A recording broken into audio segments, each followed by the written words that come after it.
ما معنى وسع كرسيه في آية الكرسي؟ وهل هو كرسي زي اللي بنجلس عليه أم له معنى آخر؟ وهل عرش ربنا هو شيء بيتجلس عليه أم ماذا؟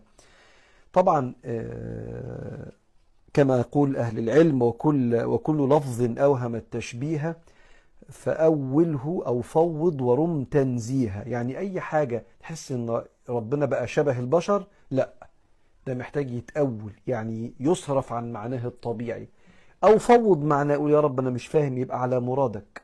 يعني مثلا بل يداه مبسوطتان ينفق كيف يشاء، يبقى ربنا بيعمل كده؟ قالوا لا، ما تشبهش، امسك، اوعى تعمل الحركة دي.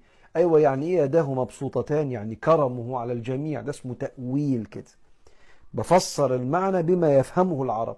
او اقول يداه مبسوطتان كما ينبغي لله، وزي ما على مراد الله، زي ما ربنا عارف او يعلم، انا بفوض الامر لربنا وانا مش فاهم معناها، بس على ما يريد الله ورسوله صلى الله عليه وسلم، اسمه التفويض. او التأويل اي كرمه، يد الله فوق ايديهم، يعني عون الله معهم، ده اسمه التأويل عند اهل السنة. او يد الله فوق ايديهم كما يريد الله ويحب.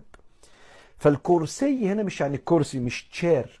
الكرسي كما يقول بعض أهل التفسير هو موضع قدم الرحمن. وعرش ربنا مش كرسي كده ربنا مستقر عليه، ده اسمه التشبيه اللي احنا بنعمله ده.